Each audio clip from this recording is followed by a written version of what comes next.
दो महान विभूतियों का वार्तालाप को श्रवण कर रहे थे। भगवान ब्रह्मा जी और भगवान शिव जी की संवाद को श्रवण किए। भगवान ब्रह्मा जी शिव जी के पास समस्या लेकर के गए हैं। जीव मात्र दुखी है, सुखी कैसे हो। इस समस्या शिव जी के ही पास लेके पहुंचे सो बात नहीं, ये समस्या लेकर के बहुतों के पास गए। इस दुख को दूर करने के लिए दूर दूर तक ब्रह्मा जी गए और सबों ने सलाह दिया, विचार दिया, पर ब्रह्मा जी संतुष्ट नहीं हुए। सबके सलाह विचार को निचोड़ करके दो में आके अटक गए, ज्ञान और योग। कोई ज्ञान को श्रेष्ठ बताता, कोई योग को श्रेष्ठ बताता। ब्रह्मा जी को लगा कि ज्ञान तो मेरे पास भी है, लेकिन हम खुद परेशान हैं। योग भगवान शिव जी के पास है और बड़े मस्त रहते हैं, शायद कहीं वही श्रेष्ठ है क्या। और इसलिए महायोगेश्वर भगवान शिव के पास पहुंचे। मुझे लगता है कुछ इसमें भी पेच है। ब्रह्मा जी को लगा कि शायद ज्ञान ही श्रेष्ठ हो, क्योंकि सब जगह तो ज्ञान की विशेषता है। आहार निद्रा भय मिथुनम च समान मेतम पशु भी नराणाम ज्ञानम नराणाम अधिकम विशेषो ज्ञानी नहीं ना पशु भी समान। ज्ञान श्रेष्ठ। ब्रह्मा जी को लगा कि शायद हम श्रेष्ठ हैं, हम ज्ञान के खजाना है। भगवान कृष्ण भी ज्ञान की विशेषता को गाए। भगवान कृष्ण कहते हैं, सर्वभावान् लभ्यते ज्ञानम तत्पर समेत ज्ञानम लब्ध्वा परम शांति मचिरेनादि गच्छति। ज्ञान को उपलब्ध हो जाने पर पूर्ण शांति मिल जाती है। पर ब्रह्मा जी को शांति नहीं, यदि शांति होती तो दर दर क्यों भटकते, फिर शिव जी के पास क्यों समस्या लेकर के जाते। जो समस्या लेकर के गए हैं, शिव जी इसका समाधान बड़े ही सटीक और बड़े ही कम शब्दों में, दो शब्दों में भगवान शिव ने समेट दिया। भगवान शिव ने कहा कि कोई मुक्ति रूपी धाम पर जाना चाहता है, एक जगह से दूसरे जगह पहुंचने के लिए क्या चाहिए? क्या चाहिए? पैर चाहिए ना। पैर हो और सर नहीं हो तब चल सकेगा, तो सर भी चाहिए। दोनों सुरक्षित है, सर और पैर ठीक है, तो वो व्यक्ति कहीं भी जा सकता है। स्वर्ग चला जाए, नरक चला जाए, मोक्ष में चला जाए, ये दो में से एक नहीं होने से व्यक्ति कहीं नहीं जा सकता। जहां है वही रहेगा। सर हो और पैर नहीं तो भी वही रहेगा, पैर हो और सर नहीं तो भी वही रहेगा। दोनों चाहिए। और इसलिए भगवान शिव ने समेटते हुए सारे निचोड़ को रखा कि यदि कोई मुक्ति रूपी धाम पर जाना चाहता है तो उसे ज्ञान और योग दोनों चाहिए। यदि ज्ञान को आप सर मान ले, हमारे शास्त्र में तो ऐसे भी कहते हैं कि यहां से जो एक दिखता जो देख रहे हैं इसको ब्रह्म मानते हैं। ब्रह्मन कहा गया इसको, ब्रह्मन को ज्ञान का खजाना कहा जाता है। तो ऐसे भी ज्ञान, आंख को भी हमारे शास्त्रों में ज्ञान कहा गया। ज्ञान वैराग नयन उर्गारी, ज्ञान को आंख कहा गया है। और पैर को वैराग्य के रूप में रखा जाता है, क्योंकि पैरों में वैराग्य है। एक आगे बढ़ता है तुरंत पिछला आगे बढ़ जाता है, पीछे का चिंता नहीं करता है, वो निरंतर त्याग करता रहता है और इसलिए आगे बढ़ता रहता है। जिसके पास त्याग नहीं, वैराग्य नहीं है, वो आगे बढ़ ही नहीं सकता, चाहे ज्ञान का कितना बड़ा खजाना हो। यदि वह अपनी स्थिति से ऊपर उठना चाहता है तो उसे त्याग और वैराग्य चाहिए, उसे ज्ञान और वैराग्य चाहिए। रामचरितमानस भी साक्षी है। जब काकभूषुंडी जी ने इस मनुष्य शरीर की विशेषता के बारे में जानने की जानकारी दी गरुड़ जी को, तो उन्होंने यही कहा, ज्ञान वैराग नयन उरेगारी। नर्तन सम के मनुष्य शरीर की विशेषता में भी उन्होंने यही कहा, स्वर्ग नरक अपवर्ग निशेनी, ज्ञान वैराग भक्ति सुख देनी। ज्ञान और वैराग्य जिस मनुष्य के पास है, भक्ति उसकी साथ देती है और मोक्ष उसके मुट्ठी में होता है, वही मोक्ष को प्राप्त कर सकता है। इसलिए ज्ञान और योग दोनों चाहिए। कहां जाने के लिए? जहां से आप आए, जहां से आपका वियोग हुआ, जिस कारण से आपको दुख हो रहा है, क्योंकि आप का वियोग हुआ है, तो वियोग कहां से हुआ है? यही तो जानने को ज्ञान कहते। ज्ञान का माने क्या? जानना। तो हमारा वियोग कहां से हुआ है? जो योग की बात आ रही है, ये जानकारी पहले होनी चाहिए कि हम कहां से आए हैं। संतवाणी में आया है, पुत्री पड़ियो तम माई पीव निशब्द में, और यही ते पड़ी गयो दूर चलो निशब्द। कहां निशब्द की बात बोल रहे हैं? और सरल भाषा में इनको कहा, ईश्वर अंश जीव अविनाशी चेतन अमल सहज सुख राशि। सहज सुख में रहने वाला अविनाशी जीव नाशवान के संग हो जाने के कारण से दुखी हो रहा है। यदि सुखी होना चाहता है तो इस नाशवान को त्याग करके अपनी स्थिति को पहचाने, अपने ज्ञान को जानना कि तुम कौन हो, यही ज्ञान सार ज्ञान है। बहुत कुछ जाना सब धूल खाक छाना है, जानना वही जो खुद को पहचाना है। जब तक अपने को नहीं जानेंगे तो जाएंगे कहां, मिलेंगे कहां? आप सुन रहे थे कि मिलने से शक्ति बढ़ जाती है, जोड़ से योग माने जोड़, मिलना, तो मिलने से शक्ति बढ़ती है। क्या ये सही है? ये पूर्ण सही नहीं है। यदि आपको जोड़ने का ज्ञान नहीं है तो आपकी शक्ति जोड़ने से घट भी जाएगा। किसके साथ जोड़े जो हमारी शक्ति बढ़ेगी और किसके साथ जोड़े तो हमारी शक्ति घटेगी। आप जरा सा मैथमेटिक्स देख लीजिए एक नजर, गणित के हिसाब से आप देख लीजिए क्या कहता है गणित। 2 जोड़ 2 क्या होता है? 4। लेकिन एक इसमें और चीज है, -2 और जोड़ 2। अब दोनों को मिलाइए, जोड़िए, क्या होगा? 4 होगा, तब 0 हो जाएगा। क्या हुआ? शक्ति बढ़ गई कि घट गई? जो था पूंजी वह भी लुट गई। देव दुर्लभ शरीर मिला है आपको, यह आपका प्लस पॉइंट है, लेकिन आपके आगे पीछे माया का प्रकोप है।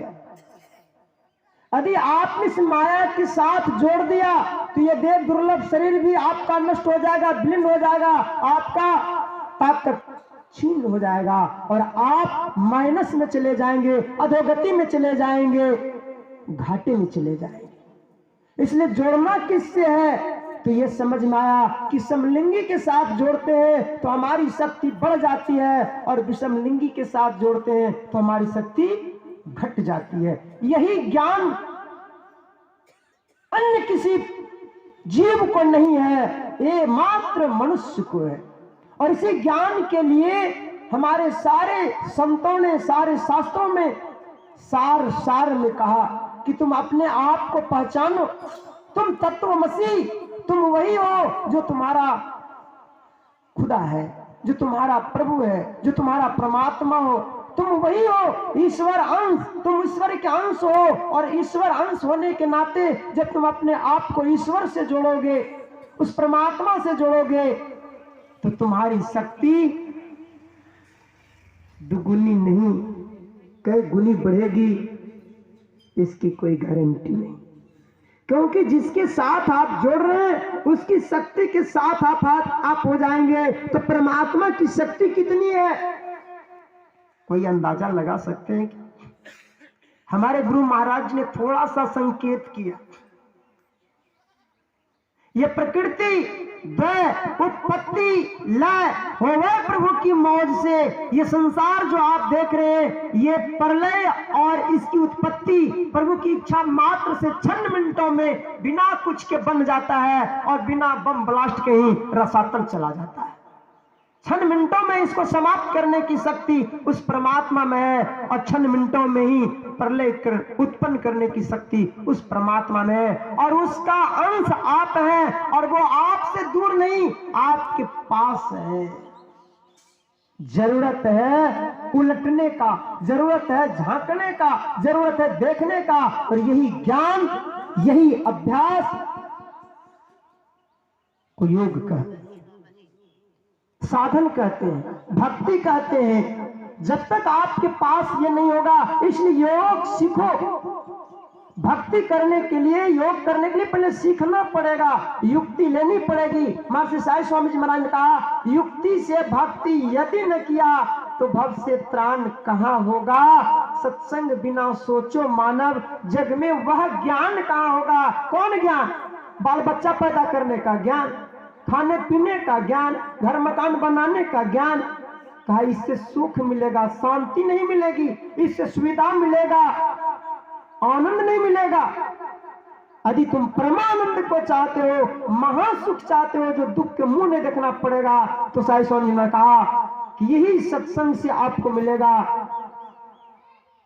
युक्ति जान करके जब आप भजन करेंगे, युक्ति जान के जब आप योग करेंगे, तब आपको वह सुख मिलेगा। युक्ति से भक्ति यदि न किया तो भव से त्राण कहाँ होगा। सत्संग बिना सोचो मानव, जग में वह ज्ञान कहाँ होगा। जिस ज्ञान की साया में जाकर अपना कल्याण महा होगा, महाकल्याण होगा, आवागमन के चक्र से छूट जाए।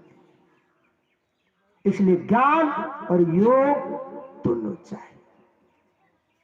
धर्म कथा बाहर सत्संगा, अंतर सत्संग ध्यान भंगा। सामाजिक दृष्टिकोण से एक नजर आप झांकिए, एक चीज और मिलेगा, एक अर्थ और निकलता। आज जो समाज में, आज जो घर परिवार में लोग परेशान हैं, कारण यदि ज्ञान को आप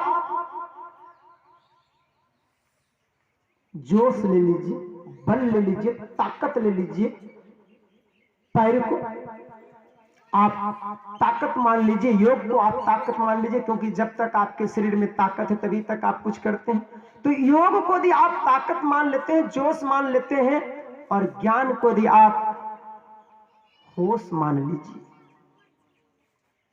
और जिसके पास जोश हो और उसके साथ होश भी हो तो काम दुरुस्त होगा। यदि जोश है और होश नहीं है तो जो न सो हो जाएगा। आज समाज में जो दुख हो रहा है, कारण क्या है? समाज के पास जोश तो है, आज युवाओं का बोलबाला है, देश में भी युवाओं की जरूरत है। यदि उसके पास होश नहीं है तो जो न सो कर देते। जोश तो है, करना क्या है, ये होश उनको नहीं है। इसलिए पढ़ाई पर तो बहुत ध्यान दिए हैं लोग, शिक्षा पर बहुत ध्यान दिए हैं, लेकिन शिक्षा से करना क्या है ये उनको होश नहीं है, उनको संस्कार नहीं है, उनकी संगति नहीं है, इसलिए कॉलेज से भाग जाते हैं। जोश हो और होश नहीं तो जो न सो हो जाएगा। जोश के साथ होश चाहिए। एक लड़के की शादी लगी, लड़की वाले जो भी लड़का की तरफ से डिमांड हुआ सब दिया, सब स्वीकार कर लिया, जो जो मांग हुआ सब लड़की वाले ने कबूल करते चला गया। उसके बाद लड़की के तरफ से भी एक मांग हो गया, संकेत भी हो गया, बस हम समझ रहे हैं। लड़की के तरफ से भी एक मांग हो गया कि भाई हमारे बाराती में कोई बूढ़ा नहीं आवे, हमारे यहाँ जो बाराती आएंगे उसमें एक भी बूढ़ा नहीं होना चाहिए, एक शर्त। कहा कोई बात नहीं है, बूढ़ा ऐसे जाके भी क्या करेंगे, वो तो बाराती तो लड़कों के लिए होता है, नौजवानों के लिए होता है। सब स्वीकार कर लिए। अब जब बाराती जाने की बारी आई तो लड़का का जो नाना था वो कहा हम जाएंगे ही, जिद ठान दिया। कहा आप जाओगे कैसे भाई, शर्त है। कुछ लोगों ने कहा अरे दिखाना नहीं है, नाना को इच्छा है तो डिक्की में बंद कर दो, नाना चुपचाप गाड़ी में बैठे रहेंगे। नाना को समझा दिया, कहा ठीक है लेकिन हम जाएंगे। तो नाना को डिक्की में बंद करके ले गए। सब पूरी तैयारियां थी, स्वागत भी जम करके हुआ। अब शादी की बात हुई तो लड़की के तरफ से शर्त रख दिया कि शादी तब होगी जब तुम नदी में दूध बहा दोगे। बगल में नदी बह रही थी। कहा इस नदी में तुम पूरा दूध बहाओ तब शादी होगी। अब बारात द्वार पर आ गई हो और लड़की विदा न करे तो बाराती की तो ही नहीं कि एक शर्त भी पूरा नहीं कर सका। अब सबके सब नदी के तट पर पहुंचे तो नदी में पूरा पानी। अब इतनी विशाल नदी, कहां से इतना दूध लाएंगे, संभव ही नहीं है। कहा अब तो कोई तरह की बात ही नहीं बन सकती है। बहुतों ने बहुत समझाने का प्रयास किया कि कैसे संभव है, कभी संभव ही नहीं है। तो कहा फिर लौट जाइए, हम शादी नहीं करेंगे। अरे हमारे जनक जी ने भी शर्त रख दिया था कि जो इसका धनुष उठाएगा वही सीता से विवाह करेगा, नहीं उठाएगा तो सीता कुमारी रहे। और बड़ा दुख हुआ, लड़की के बाप को भी बड़ा दुख हुआ कि मैं अपनी लड़की को कहां दे रहा हूं जो एक छोटा सा भी काम नहीं कर सकता। सब लौट रहे थे तो कहा आप लौट ही रहे हो तो नाना को डिक्की में क्यों मार रहे हो, निकालो नाना को। गए लोग नाना के पास, कहा नाना बाहर निकलो। कहा क्या हुआ, कहा शादी नहीं होगी। कहा अरे क्यों नहीं होगी, कहा लड़की वाले सराती के तरफ से बड़ा जबरदस्त सब पर आ गया है शर्त कि नदी में दूध बहाओ। इतना दूध कहां से लाएंगे, पैसे से भी नहीं मिलेगा, दूध ही नहीं है तो पैसा से मिलेगा कहां। कहा देखो छोटी छोटी बातों से कोई बाराती लौट आता है। कहा नाना छोटी बात है, पूरा इलाका का भी दूध जमा कर दे तो भी नदी नहीं भरेगी दूध से। कहा जा कह दो मेरे पास बहुत दूध है, पहले नदी की सारा पानी खाली करेगा तभी तो दूध बहाएंगे। क्या हम पानी में दूध बहावे, नदी का पानी खाली करवाओ मैं दूध बहाऊंगा। बाराती वाले खुश हो गए, आए और सराती वाले से कहते भैया दूध का इंतजाम हो गया। कहा हो गया बोला हाँ। कहा जल्दी से पानी खाली करो नदी का, जब तक नदी का पानी सूखेगा नहीं तो दूध हम बहाएंगे कैसे, हमारा दूध बर्बाद हो रहा, पानी खाली करो। सराती वाला कहा जरूर कहीं न कहीं कोई बूढ़ा है इसके पास, पता करो। खोजा तो डिक्की से निकला। साहब जब तक आपके पास बुजुर्गों का, जब तक आपके संस्कारों का सम्मान नहीं होगा, जब तक आपके गुरुजनों का सम्मान नहीं होगा, जब तक घर में माता पिता का आदर नहीं होगा, तब तक आप इसी तरह से परेशान होंगे। इसलिए अपने घर में, अपने समाज में, अपने धर्म में अपने से बड़ों का आदर सम्मान बहुत जरूरी है, तभी आप सम्मान पा सकते हैं। यदि ज्ञान आपके पास है तो योग भी आपके पास होना चाहिए, यदि आपके पास बल है तो विवेक भी होना चाहिए, विवेक है तो बल भी होना चाहिए। इसलिए हमारे धर्मदास जी महाराज कहते हैं सत्संग में आबू जीवन सुधारू मानो कहानियां ना। अरे भैया ऐसन समैया न पैबो मानो मानो बचनिया ना। नर्तन के बा मानो बड़ाई भक्ति करे तू जवानी में, बीती जवानी आई बुढ़ापा अकल गई तोर चुल्हानी में। प्रभु जी के आगे ना चलिए भैया कोनो बहनिया ना। अरे भैया ऐसन समैया न पैबो मानो मानो बचनिया ना। आज प्राय मैं तो बाबा के साथ रहता हूँ, जब दीक्षा की बात आती है, लेने की बात आती है, तो लोग यही कहते हैं बाबा अभी तो बहुत समय है, अभी ये सब तो बुढ़ापे के लिए। जब आपका बल चला जाएगा, जब आपका बल ही नहीं साथ देगा, तो होश रह करके भी आप नहीं कर सकते हैं। बूढ़े बाबा लोगों से पूछ लीजिए कितना घंटा बैठ पाते हैं। जब तक आप में बल है तभी तक आप इस माया पर विजय प्राप्त कर सकते हैं, अपने इंद्रियों पर संयम कर सकते हैं। ज्ञान के साथ साथ संयम चाहिए, विवेक चाहिए, और तभी आप आगे बढ़ सकते हैं साधना के क्षेत्र में। विशेष बातें फिर अपराह्न काल में सुनेंगे। समय के अभाव में मैं अपना वाणी कहीं पर विराम देता हूँ। श्री सद्गुरु महाराज की